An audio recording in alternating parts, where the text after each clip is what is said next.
Hey everybody, welcome back to the Dungeon Dive. Daniel here, and welcome to the next part of the Folklore the Affliction, the Fall of the Spire adventure recap / review.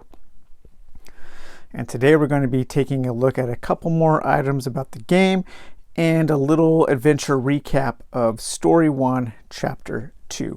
I wanted to be further along in the game at this point, but this week something else came up that has completely preoccupied my time, and that is Hades, the new game from Supergiant.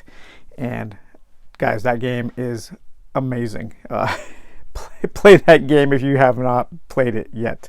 But here we have the aftermath of Chapter 2, in which we went down into the sewers to chase our prey, the serial killer butcher who is mutilating bodies and kidnapping people and apparently doing some kind of experimentation and creating these golem-like Frankenstein's monsters type creatures, these flesh constructs, which I had to face off against. This chapter I think is pretty cool. I actually liked it a little bit more than the first chapter. I thought it was a little easier, but I liked that we had to move through these kind of like dungeon-like map tiles. We had to start here and we had to work our way to figure out how to open up a door up here, which led us here. And then we had to work our way through this corridor, then over here to this ladder, which is a new token in the expansion. And that ladder was led us back up to safety, to the relative safety of the city streets after we fought this flesh construct that our prey left for us as a trap. One thing I did mention about this game that I do really like is all of the tokens and how they tell you what they do at the end. So throughout this chapter, we were coming across these dead bodies, and we could search them, and you could find a trap which would do some damage to you, or you could find the dead body of like somebody named Ruby here, and you could find some coins.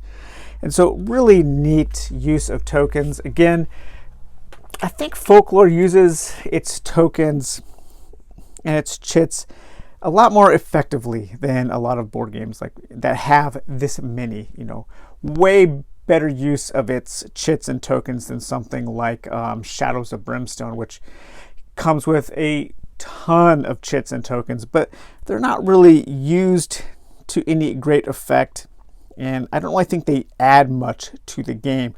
Whereas in Folklore, everything that it has, and it has a lot of stuff, it's used in creative and fun thematic ways, which is something that I really appreciate. And I'm having a lot of fun playing this game right now, like a lot of fun. This has been a great time going through this story.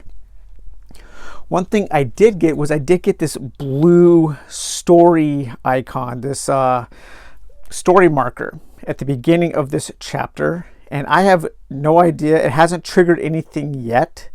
There was also one place in this particular chapter that said if I had discovered the green story marker to turn to a certain paragraph in the adventure. And I have no idea how to get the green story marker. So there are some good opportunities for replay, I think, because you're going to be going through the adventure, making different decisions, passing different kinds of skill checks, and then discovering new things. One of the things that I really like about Folklore's adventures are these story moments. I'm not going to give any away. This is kind of where like the spoilers are. So I just wanted to talk a little bit about them at certain points throughout the adventure, whether you search certain things or if you have certain story markers because you've done, certain things throughout the story. You're going to be told to turn to one of these paragraphs, and then you're going to read the paragraph, sometimes make a choice, sometimes make a skill check, sometimes face off against an enemy, or any number of cool narrative things and events can happen with these story elements. And it does add a lot to the adventure, and it's something that I really appreciate about this game. You know, Skull Tales did it also, but I didn't. They're pretty cool in Skull Tales. The only problem is Skull Tales is, well, the only problem with Skull Tales is Skull Tales. Man, I'm going to try to play that game again soon, I think. So yeah, that's a whole other story. The initiative track continues to be something that I am liking a lot, and I will say that once again, the initiative track does help balance for 2 players. One of the initiative bonuses I had this time was sneak attack. Once per encounter, move up to your stride and make 1 free melee attack at any time. This does not count as your turn. And if you're playing with 2 characters, you get to add +10 to your attack roll for that sneak attack. That is super cool. This came in handy both times that I used it. And then the other one I had was this one called Stabilize. So Stabilize was on your turn, you would make an Ecology 8 check, which means on a D10 you would have to roll an 8 or more using your Ecology skill to recover 1d4 Vita or 1d4 power points. And here you got to, with 2 characters, you actually got to gain that instead of recover. So that would mean that you could go over your initial allowance of both Vita or power points. That's super powerful, and it so far I've only seen 4 of these initiative cards, but all 4 of them have been something of value. So I think that this initiative board adds a lot to the game. It adds a little bit of complexity, but not a ton. It doesn't add a whole bunch more bookkeeping. And so as far as I'm concerned, I will never play Folklore without this initiative track. Even when I go back and play the stories from the original sets. The enemy did not get to use its initiative power, but this was kind of cool. Its initiative power was that it would kidnap your companion. And speaking of companions, if you're playing this particular chapter with 2 heroes, the game tells you to take a watchman as a companion. So this was like an NPC that came along on this adventure with me. So I just used its faux standee and its faux card. And he was like my little henchman, kind of like in, Advanced Hero Quest or something. So that was a lot of fun. But at the end, man, he got totally just beat down. He had 5 Vita left. He got a bone fracture from the flesh construct, did a power attack, did a grab on him. And then he was also spooked because we saw something really scary over here right at the end of this map, and it was pretty grisly. So really have a really fun adventure. A couple other things real quick. So one other thing that Fall of the Spire adds are these charged abilities on the new foes. And what those are is anytime the foe makes a successful attack, you add a charged token to that card. When there are the number of charges, I think it's always 3 from everything I've seen, when it hits, they immediately get to do this super powerful attack. So it does add some urgency to some of the combats because you don't want them to get those charged tokens. So very cool. And then in typical Folklore the Affliction fashion, one thing I absolutely love is how when you roll for your enemy's attack, you look at, so it's 48. If that was a hit, then you look at the power die, and then that tells you what attack the enemy is going to do. That is super cool. I love that. And What I like too is you can roll the dice all at the same time to get all of the effects that you need. So, if he was here, the flesh construct was here, and both of my characters were there, he would target a random character. So I would roll a d4 with a 1, 2, or a 3 or 4 for the target. I would roll my percentile dice and my power dice, and then that would give me, so 1, 2, he would attack the Huntress. He would hit on an 89, and then 9 would be the power that he would use, which would be a front kick. The construct delivers a powerful kick. You are pushed for 2d6 damage. Ouch.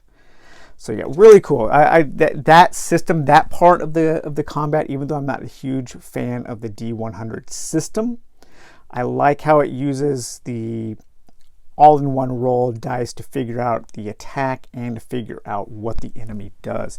And some of the powers are very cool. So I also fought these oozes, and one of its powers was this replication.